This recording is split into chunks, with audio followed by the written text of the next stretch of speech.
Welcome to Velvet Legends. It's the show where we point a spotlight on selected entertainment professionals and tell you how we create art. Our legend today was 6 years old when he began his dance studies in ballet, jazz, modern, funk, hip-hop and Latin. At the age of 20 he moved to Rome and started his professional career. Working on a variety of projects and joining several dance companies, he then made his way to explore the world by joining different cruise companies, but also musical and operettas as well as TV shows all over Europe are part of his career. We are very excited to hear some interesting stories of today's Velvet Legend. Greetings and welcome to the show, Giovanni Corrado.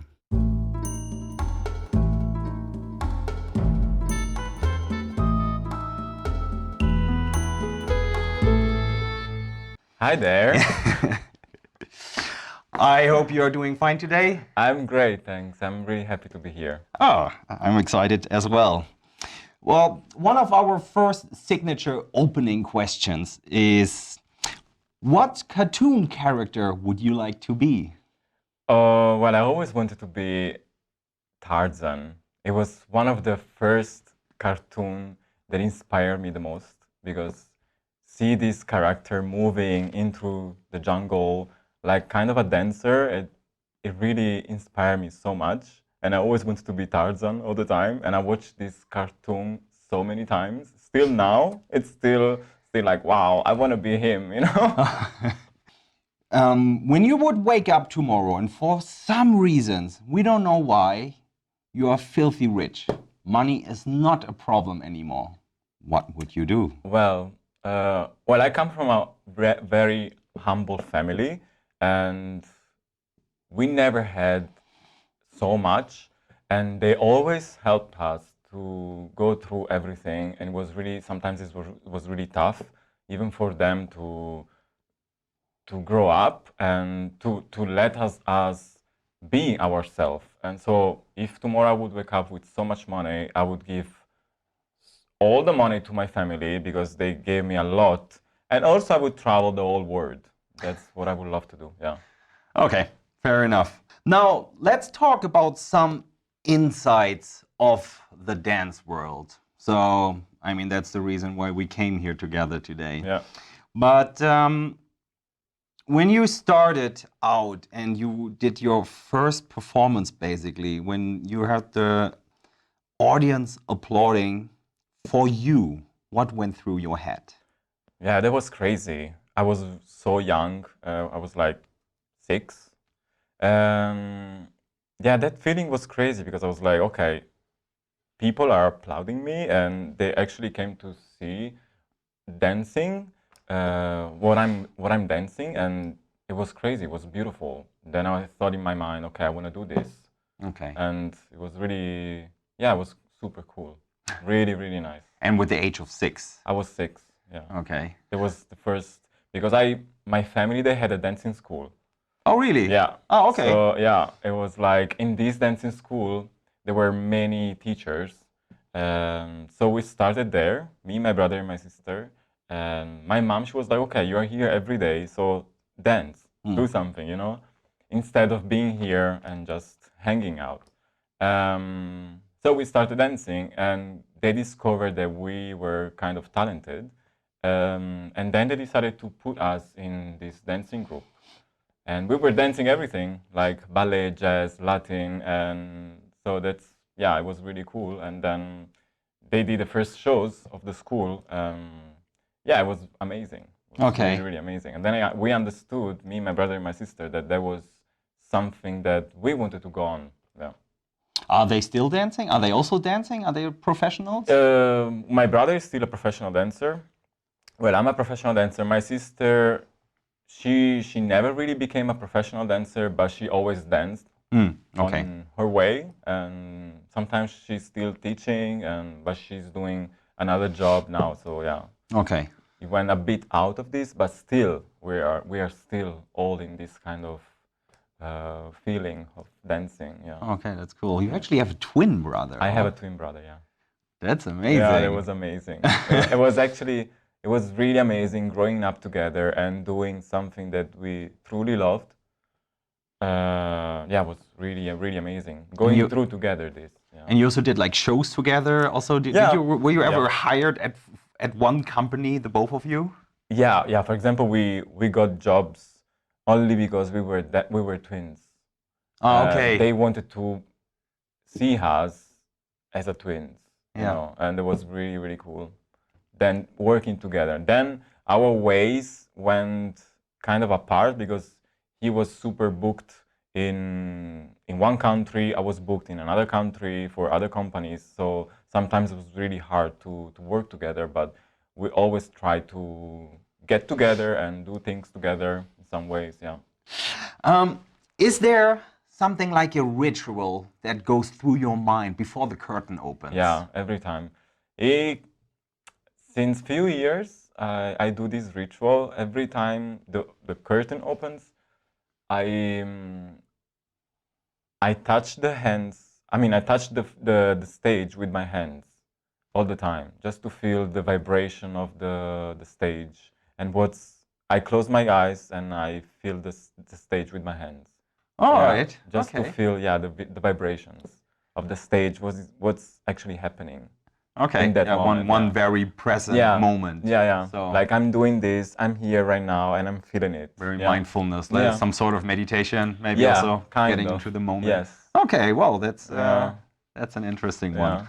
Talking about your education, what was the most mind-opening moment that you had? You know, when you learn something, you know, and there's really there's one thing that wait, Yeah. that's what I learned. Yeah, I think working with different choreographers that I learned a lot. As a dancers, we all think, okay, I'm so good. And mostly when we become professional dancers, we always think like, oh, I reached the most level of being good, but actually we never reach that level. So every day we learn something. So I learn a lot with working with choreographers, mostly with few choreographers, and they inspired me so much, and they helped me to go through this because it's not an easy industry and it's not an easy business. So yeah, I think I learned how to be humble and not to think, okay, mm, I'm the best. Because if you get that level, then you will not reach anything. Yeah, And actually, there's always someone that is better. exactly. So yeah, mostly when I was younger and I thought, okay, I'm so good. Then when I started to do big auditions, then I realized, okay, you have to learn a lot to get there, you know, to Okay. reach that. Oh, true. Because yeah, there are so many good people that there's always someone better than you all the time. That's what I learned in these years, and yeah, helped me to be more, to stay humble and not think like, okay, I'm the best. Yeah. Never. Yeah. Okay, yeah, I get that. Yeah. We were talking about influence also. Who were the three most influential people in your life? Well, I would say my mom. She always pushed me, even if it was so hard and sometimes it was exhausting to go through all this journey. But she was always the one that said, okay, Giovanni, you can do it. Like, you can do it, you know? It's easy. You have the talent, you have the strength to do this. Go for it. Even if you're going to be alone all the time or meeting new people in a different country, or just do it, because if you will not do it, you will regret. So she was one of the, I mean, she's still, she always inspired me, and I always learn a lot from my mom. And the second person, well, there are a few people that inspired me so much. Well, my brother too. I learned a lot from my brother, even if we are twins, but we are so different. Of course. And yeah, to see another way of thinking of a person that it's exactly like you somehow, it's crazy. and I learned a lot from him. And yeah, the third person, I think my dad is also a great person, and but I would say all my family, they all amazing, really, and I'm so lucky to have them. They always supported us in every ways. My mom, my dad, my sister, and yeah, they always pushed us to do what we love to do. Never thinking, okay, you don't have to do this or go this, do this or go there. Never, never. So, and I will always be thankful for this. Dead or alive, who would you like to meet? I would love to meet, yeah, Michael Jackson. He was my idol since I was a child. Seeing him moving, and yeah, it was crazy. I mean, this is an idol. Is the king Huh? of music for me. Yeah, I think Michael Jackson. Okay, cool. So then, tell us about your biggest professional mistake. I don't think I have many. I don't think I did so many mistakes in my profession, but yeah, maybe trusting people that I should not. That was sometimes a mistake, and yeah, sometimes it brought me in situations that I was like, okay, I don't feel comfortable. Trusting people that, mostly in this industry, you have to be very careful of saying things because people sometimes can get super jealous or can get very picky, or and yeah, that makes me very uncomfortable. Yeah, so that I would say, or give too much to people that they actually don't deserve.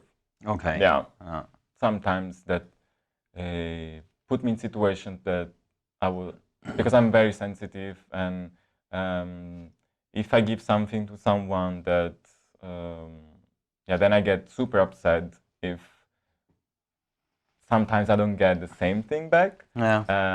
and that upset me so much, and yeah, in this business happens. Yeah. So the advice would be then be be cautious. yourself. Yeah, conscious about what you do and what you say, and just keep things in a middle way all the time. That helps a lot. Okay. Yeah. That's great advice.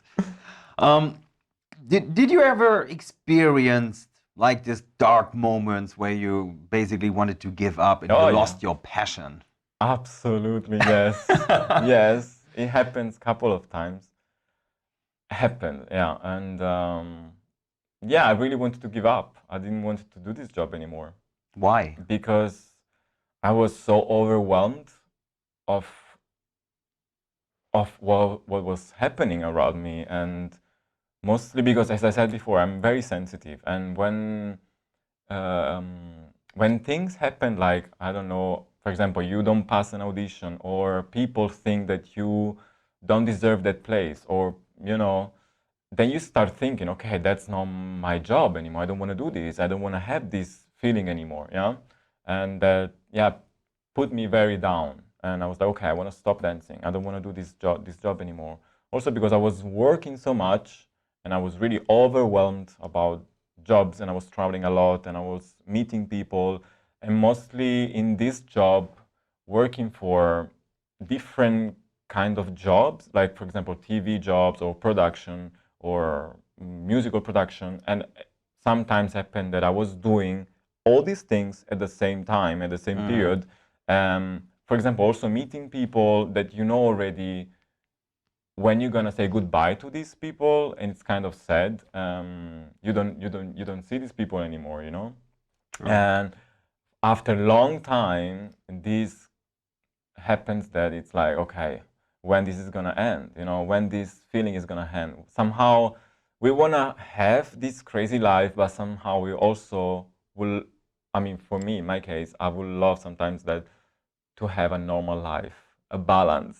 Okay. But at the same time, I'm like, I love my life. I've been through this since 10 years now, and I love it. So, yeah.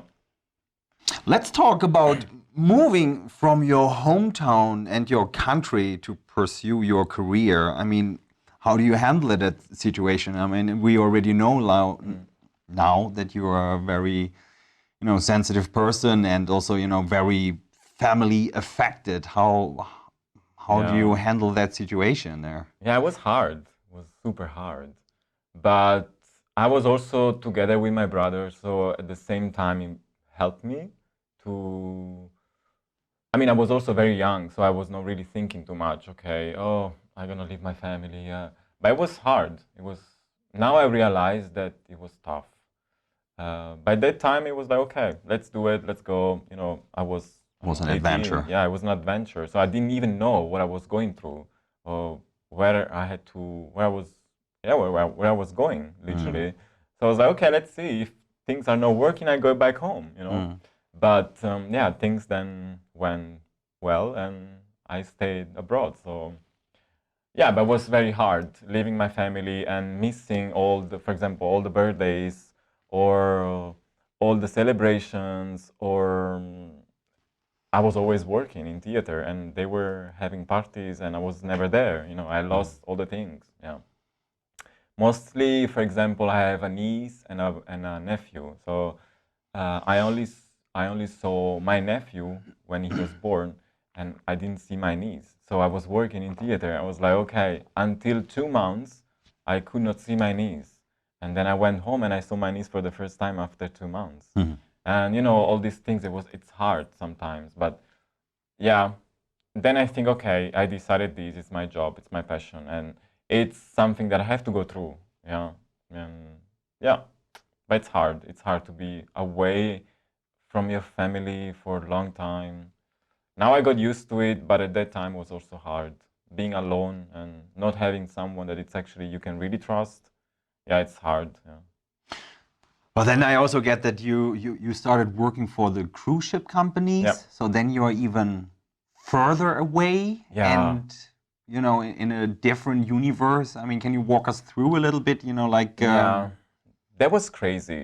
That my first experience in a cruise ship was crazy, but at the same time was also nice because I was also with my brother, so it helped me a lot. For example, on the ship, you are in a different world. Literally, you are in a different world. It's not a normal life. Living 24/7 with other people for 7 months or even more, it's crazy.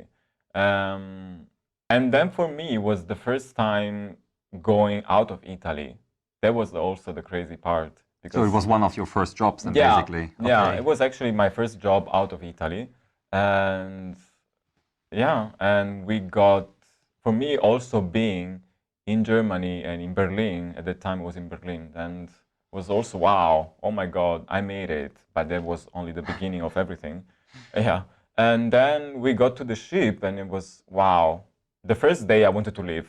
I wanted to escape from the ship because I was like, okay, I want to dance. I just want to dance. I'm here for dancing.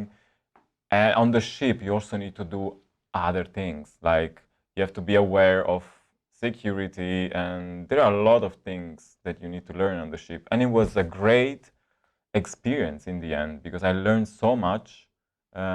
You learn to meet yourself, and you meet other people from all over the world. And it's amazing because you really open your mind. Yeah. Yeah. Yeah, I also heard that, and I and I also experienced it myself. I also used to be a stage Yeah. technician for quite a while there, and yeah, it's amazing because there are something like 42 different nations, and there's all this small space, all these different religions, and it's still peaceful in a way. That always made me realize for the first time. When you watch the news or whatever, and you see, I don't know how many political issues are going on in the world, and then you see this combined space with exactly these people. Yeah. Well, and we can live peacefully together. Yeah. That taught me also quite a That's lot crazy. there. Yeah. And actually, also dancing on the ship was amazing because afterwards I did shows, and I was like, okay, if I'm going out of the ship, the shows are gonna be even more nice than the shows on the ship. But actually, the shows on the ships are amazing. You can dance in a professional way, and around the stage there are people that are actually making the show work in an amazing way, like technicians, light technicians, and I don't know, directors and creators. And it's amazing working there and being part of this. It's cool. It's really nice.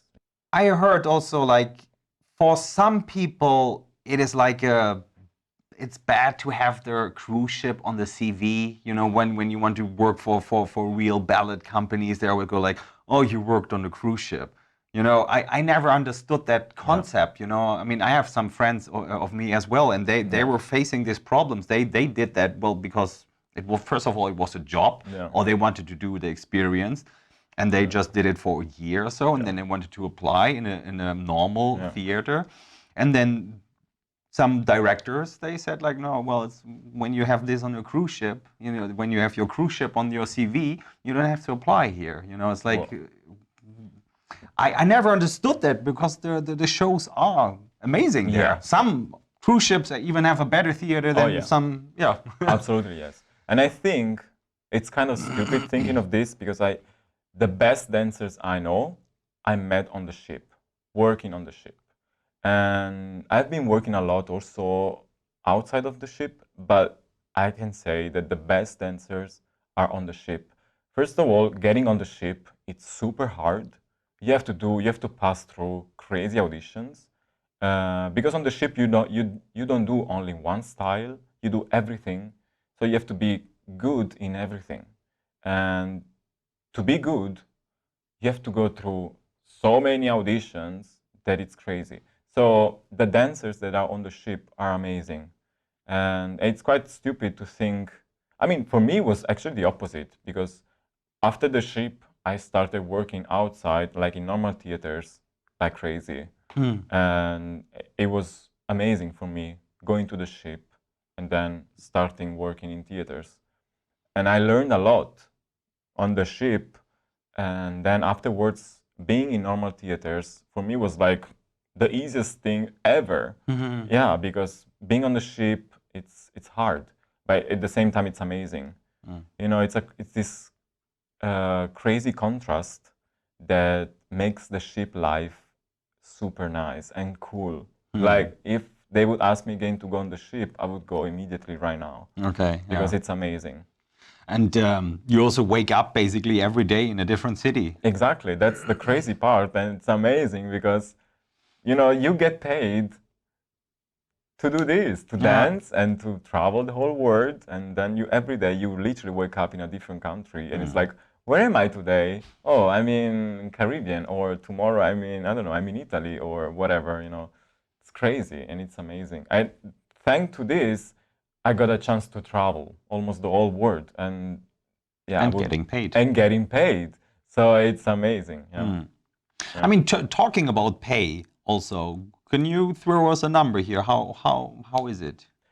Well, it depends. I did jobs where it was really well paid and jobs where it was like not well paid. But I think we all need to go through this to learn. True. To learn how worth you are. Like that we dancers, we worth because we study a lot to get there. And when I see people that they actually don't understand this, it's stupid because we really study the whole life to be on stage.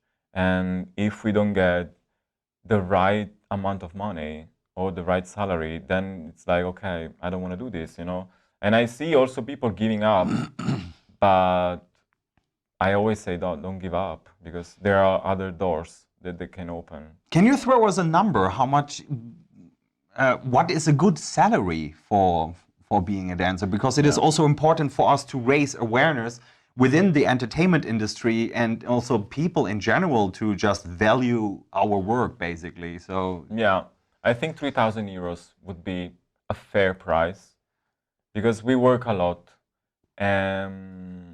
To be a professional dancer, it takes a lot of power and a lot of we work so much. So we need to have, it's a fair price to have this because for example, if I break my knee tomorrow I cannot work. True. And it's crazy to get back in shape and going back to that stage. Yeah. So for us dancers, we are so scared all the time that, like for example, me, I don't do crazy sports because of I'm scared of break something that I cannot work. True. And so I think 3,000 euros a month should be Okay. a fair price. Yeah, sounds fair to me Yeah. as well, yeah. What do you think is the most underrated job in the entire entertainment industry? Who is Oh. not getting enough credit? I think I would say technicians. Oh, really? Yeah, they don't get enough. They don't get enough value of what they do because we people that are on stage, we have to thank them because they are actually give us the opportunity to be on stage. That's basically what it is. Okay. And sometimes if a show is not working, or if a show is working well, it's also because of them. Yeah, we only go on stage and we only show our faces and body, but who is behind us, it's actually doing really the job. And we are just having fun on stage. But who is actually, yes, who is really actually doing the job, creating all this, it's technicians and all kind of technicians that they don't get sometimes the right value. Yeah. So then another question would be, I always find quite interesting, your life as a performer now, what is it that you are really happy for? Well, actually now during Corona period, it's kind of hard to say that, but I'm very happy. I'm really happy on the level I reached because I did a lot of things, and now I'm happy. I'm happy with what I did and with the people I worked and the places I've seen, and now I'm really happy that I'm also teaching. That gives me a nice feeling, and see people learning my stuff, my choreographies. It's amazing for me because being at the other side all the time and now giving advices to people to start dancing, and it's amazing for me. So I see like a cool thing right now. Okay. So. Oh, we actually also can talk a little bit about your current creative process you're doing right now. So we are here in Munich. Yeah. And Corona brought us all to a full stop. Oh yeah.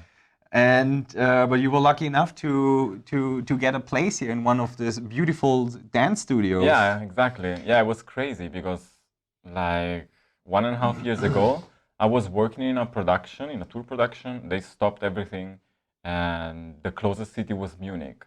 So I was like, okay, I need to see what I can do here. And then I applied for different dancing school, but at that time, no one was really able to give me a job. Then suddenly they called me because a friend talked with this school, and they were like, okay, there's a dancer who wants to work and wants to teach. So they called me. And then suddenly I got a lot of classes, and it was super cool because they trust me and they didn't know me. And I was a total stranger for them. But they trusted me, and I'm super happy that now people are coming to my classes, and they're still coming, and they're coming a lot of people, and it's really amazing for me. It's a bless that every time I finish my class, I am super thankful. Okay. Oh, that's amazing. And, Yeah. and what is there a particular style that you teach here? What is it? I mostly teach jazz, modern, lyrical jazz, hip hop, and dancehall. Yeah. Okay. I mean, this is now maybe a really basic question, but also, I mean, how do you choose your favorite styles? I mean, what how can you, Yeah. there must be a moment in every dancer's life when you say like, this is my style. Yeah. I always ask myself, well, I don't ask myself, but it's a good question. you can be a ballet dancer Yeah. in one of the biggest German theaters, or you can be a show dancer for Katy Perry. Yeah. You know, there's something along the way. Yeah, Do yeah. you have any thoughts on that? Of course. Yeah. But I mean, for example, I love to be in musicals, but I also love to be in TV. So the things that I did in TV, they were amazing. And I was so happy. I mean, I'm still that I always worked with great choreographers that they inspired me so much. But my best style, it's like I like, for example, now that I'm teaching, I like to mix things because I come from a background that I learned everything. So now I like to mix everything. For example, Latin with jazz and with hip hop and with modern. Yeah, I think it's mostly this. I like to mix things, and I don't have a specific place. Also, for me, it was really hard sometimes to understand. Okay, where do I belong? You know, but that's why I did everything. I did the ship, I did musicals, and I did TV. I'm teaching, and because I'm always so curious of everything what's happening around me, and that makes the things more interesting. Sure. So, yeah. Is there still a role outside that you miss playing? You know, that you always said, like, I always want to be part of that show, but you never auditioned, or, you know, something. No, I don't think so. You just did it all. No. I think I did things that actually I really loved, and I really felt it. Like, wow! Every time I got in jobs, I felt so grateful. For me, it was always the first time. You know, it was like, oh, feeling like I was a kid, literally being in another world. So for me, it was always great. Yeah, being in every production I did, in every job I did. Okay. Yeah. Yeah, well, that is I don't think I have any regrets. true. I was like, oh, I wanted to do this job. No. Okay. Well, that's a fulfilled professional life. yeah. That's an amazing goal here. Yeah.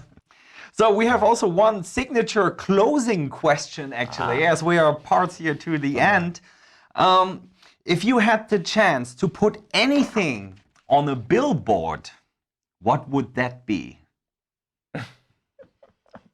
I don't know. I think.